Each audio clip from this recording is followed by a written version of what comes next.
Steve Lopez.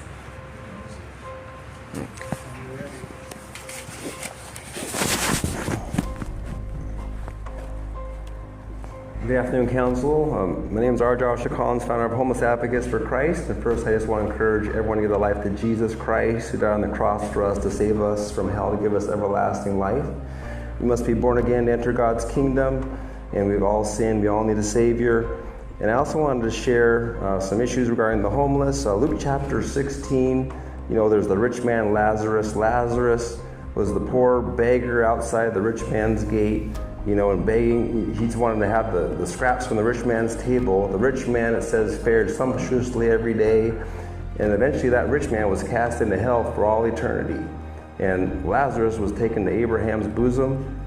That's a warning, I think, to us to not ignore the plight of the poor. Also, of course, Matthew 25, the sheep and goats judgment, where God talks about looking out for those that are hungry and needing someone to take them in, and those types of things. If you're able to do that, those were the sheep, and the goats were the ones that just didn't do nothing for them, and they were cast into outer darkness. So God has a lot to say about the poor and the needy. He says in Proverbs 31:8-9 to defend the rights of the poor and the needy.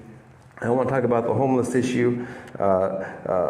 Some of these homeless people that are here today to speak, they're having issues at the Salvation Army where they're using the same mop to clean the sink, toilet, and floors, I'm hearing. One individual forest here who had some nerve damage, lost his job building custom cars, was being watched in the shower, he said. Another lady with the Illumination Foundation facility, they haven't been giving her insulin on time, no case managing going on for near a month, and also no hot shower, and she's in a wheelchair back here named Amanda. So there's some serious things going on with how we're treating the poor in this community. And of course, oftentimes I've called CityNet, no beds available for the homeless in the shelter. It's so important that we do something about these things, and they're taking their property. Some of them want to come to these meetings, but they're worried about losing all their property. So what can we do to make sure the homeless can make it to these meetings? Maybe have a bus program for the homeless. They get out here to speak and have some storage for their property.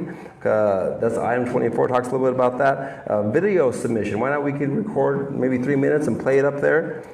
Maybe allow call-in speakers. I know that they shut that down when I brought that up, but why not? This is very intimidating and hard for the homeless to get here. I also want to talk about the police issue too. We need to make sure that the police are not prejudiced, that they're not abusing their power. What are we doing to make sure that things like what happened with Alberto Zolo don't happen again? And are we being